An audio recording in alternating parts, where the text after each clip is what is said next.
your eyes were open and you're listening to this podcast, there is always an opportunity to start fresh. But it starts with concession. It starts with conceding defeat. I did wrong. I made bad choices, but I can better myself. And I'm going to do it starting now. You could do that at 10. You could do that at 100. It's a lot easier at 10, but you can also do it at 100, though much, much more difficult. Maybe you've given up hope, but the Creator hasn't given up hope on you. You can't keep doing what you're doing. You can't keep sitting on the train going the wrong way and hope that you're going to get to your destination. It will never happen. On the contrary, you're going to get farther and farther away.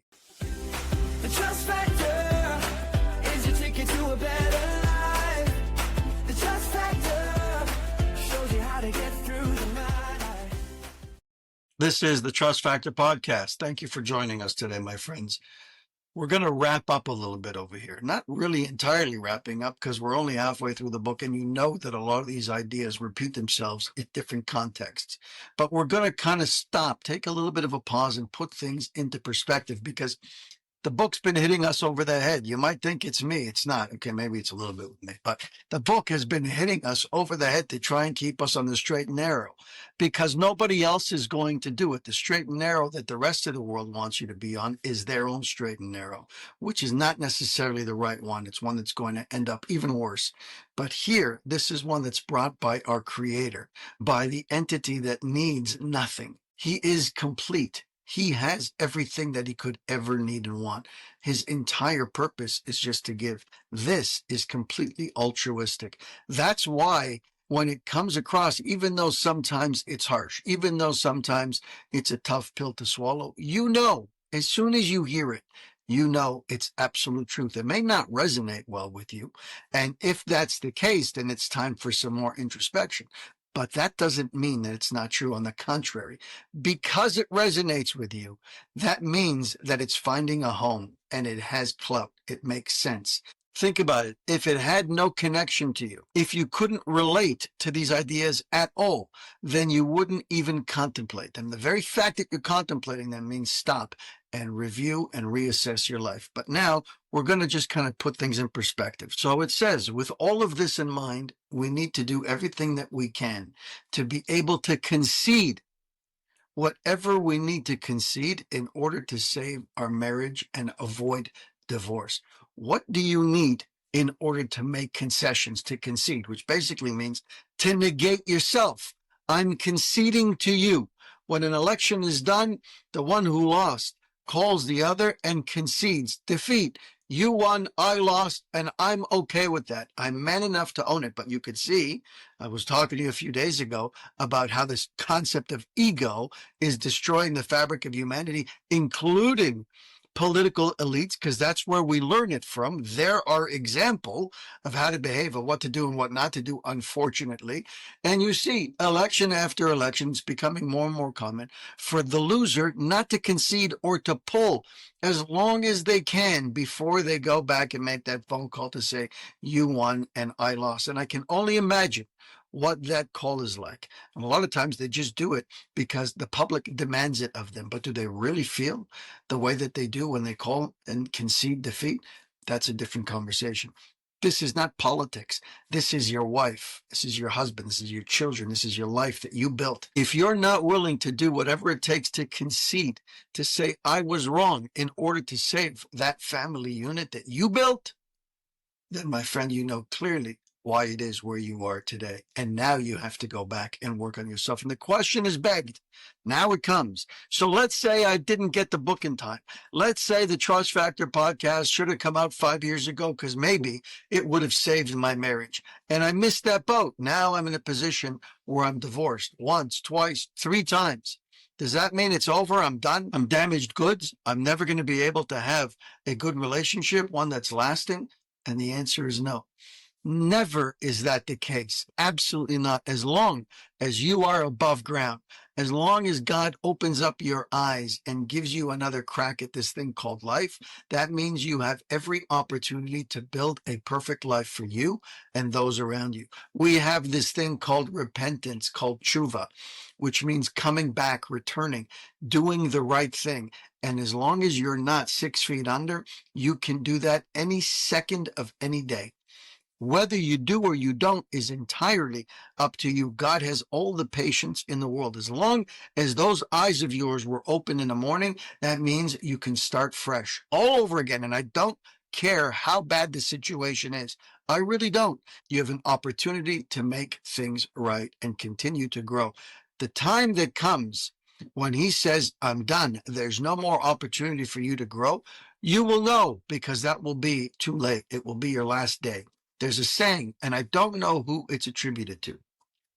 I heard a while ago that they tried to attribute it to the Chabad Rebbe, but I think that was busted. Either way, it says, your birthday was the day that God decided that the world cannot exist without you. And that goes to confirm what I just said, that if he keeps you here, it's because he needs you to be here. You have to be here. You need you to be here because there's still more that needs to get done, and you can still achieve a whole new level of greatness. When he doesn't need you over here, then it becomes worrisome. When the clock has run out, then you have no more opportunities. So now the question becomes, there's going to be two reasons why he's done with you, why you no longer have opportunities to continue in this life.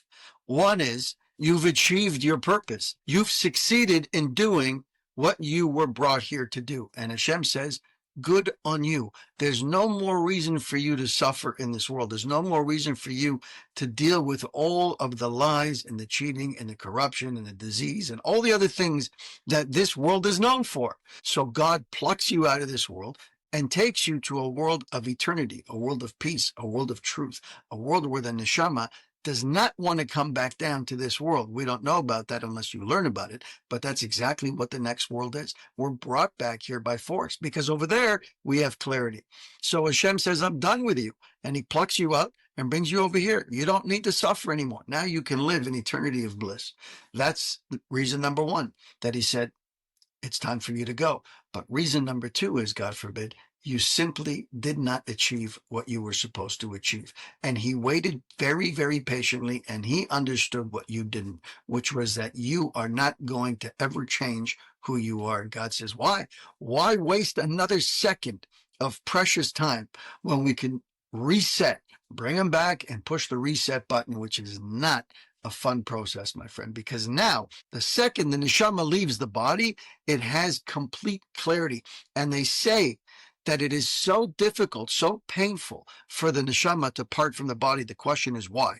Why is it so painful? And the answer is because the neshama, the soul, the human soul, is unlimited in its abilities. It is godlike. The second the soul departs from the body, it has complete clarity on everything that happens in this world. We have absolute clarity on why we were here, what our purpose was, the good choices we make, the bad choices we make, and suddenly we realize how much better we could have done, how much more we could have achieved. We didn't know that when the soul was in the body.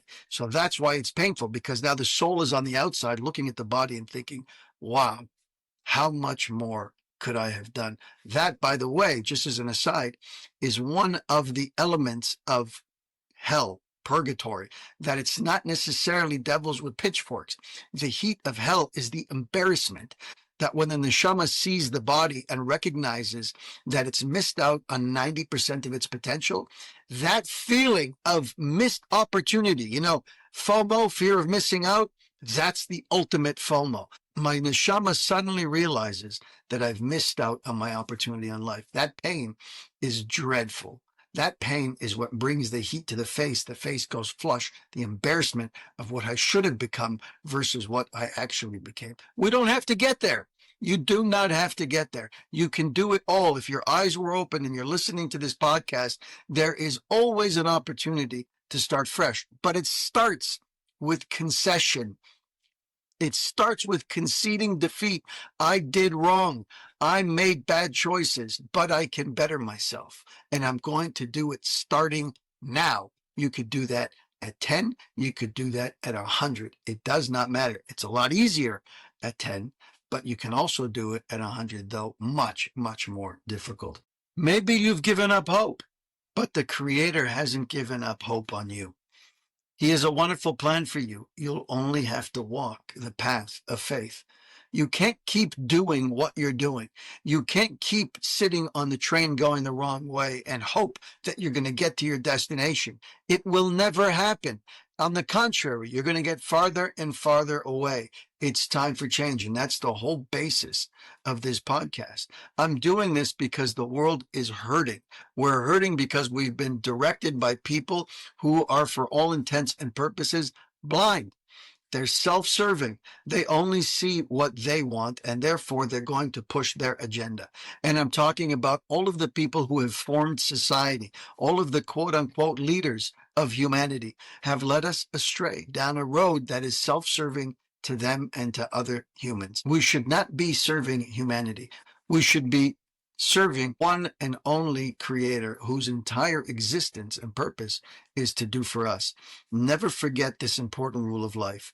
If you believe that you ruin things, then believe that you can fix them again. There's a caveat. You need to accept responsibility. You need to know that you have a big part in this. If you don't, then you cannot fix it. Knowing is half the battle. You've heard that before. In AA, Alcoholics Anonymous, the first thing you need to do is accept the fact that I have a problem. If I don't accept that I have a problem or that I'm part of the problem, then I'm not incentivized to fix it. But first, you have to acknowledge, then believe that you have the ability to fix. Maybe until today, it says you've made a lot of mistakes. We all do. Every single one of us. Don't think that because I'm behind the camera giving this podcast over that I'm perfect. I'm far from it.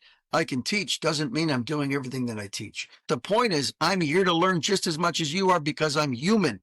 And we have an evil inclination. I have one too. In fact, mine is growing every day that I've noticed since starting this podcast. Why?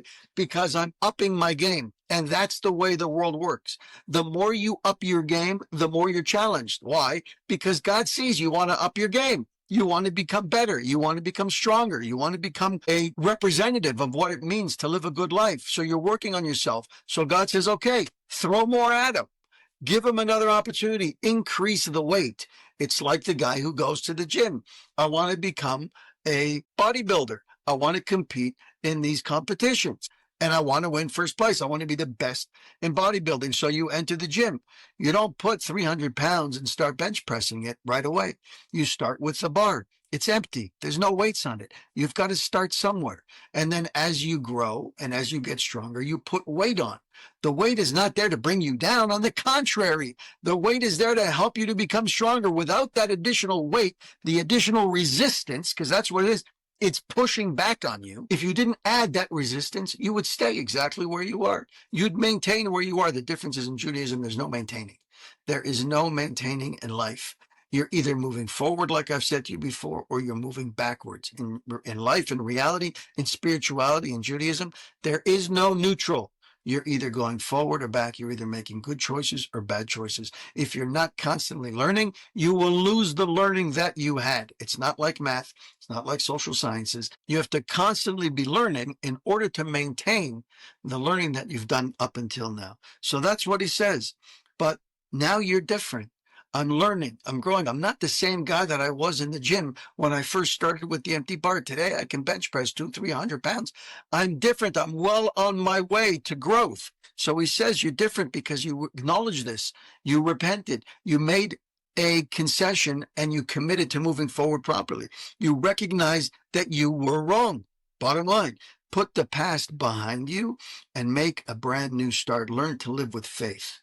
And prepare yourself for a new life and a new path that awaits you. If you approach life with that outlook, knowing that you have every opportunity every day to become the best version of you, then there is nothing that can stop you except for you, or if, God forbid, the clock has run out. Guys, I constantly want to remind people, although it's not a popular thing to remind people about, and that's why you don't see this, and that's why you're not thinking about it. Life is temporary. They will work, they being the powers that be, will work overtime to either ignore that fact altogether or to make you believe that you will live forever, that you can plan and you can build and you can open business. There are guys opening businesses, they're in their 80s. They're not thinking about enjoying life. Now, I don't know where you live, but I can tell you in Canada, we're notorious for that. This is all about being distracted and being forced to work until your dying day, being put into that position where you can't do anything else. You feel guilty extracting yourself from work because that's all they want you to do. When you're constantly trying to keep up with the Joneses, trying to make as much as your neighbor or your friend to be able to consider yourself worthy, then it comes at a price, and that price is life. You've missed out on the opportunity to enjoy from this life that God gave you. He gave you a wonderful world. He gave you all of its sweetness and all of its experiences for you to be able to enjoy. If you're so busy just trying to make a buck, to start a business, to get ahead, to keep up with the Joneses, to pay your taxes, to do what the government tells you to do, to fall in line and be a good robot, then my friend, you've missed out on the opportunity of life. It will come with a massive amount of stress, and that stress will tear apart not only you, but your family, your wife, and your children, and your marriage that you invested so much time and energy into building in the first place. Don't let it happen. Don't be another statistic. It's so easy to be a statistic. You just fall in line. God gave you a brain for a reason. He gave you a soul, a part of him, for a reason. Use it and become the best version of you. And the way to do that is to start with the concessions. Block out the noise. Block out what society is trying to get you to do. Do not listen. Trust me, it is a world of lies. Hashem says it. The Creator tells you, Alma de Shikra, a world of lies. Block out the lies and search for truth. If you're busy searching for truth by watching podcasts like these and sharing them, then you, my friend, are on the way to new levels of success. And the people that you share it with, who you love and care about, are right there beside you. Have an amazing day. We chat again tomorrow. Thank you for spending time with us on the Trust Factor podcast. If you've heard something today that moved you, save this episode and share it with someone who might need to hear it. Be sure to subscribe so you don't miss upcoming conversations that challenge, empower, and uplift. And if you're on social media, connect with us. Leave your thoughts. Drop a quote that resonated with you. Hashtag the Trust Factor podcast. Until next time, keep growing in your trust and keep living with purpose. I'm Jesse Revivo, and this has been the Trust Factor Podcast. Thanks for listening.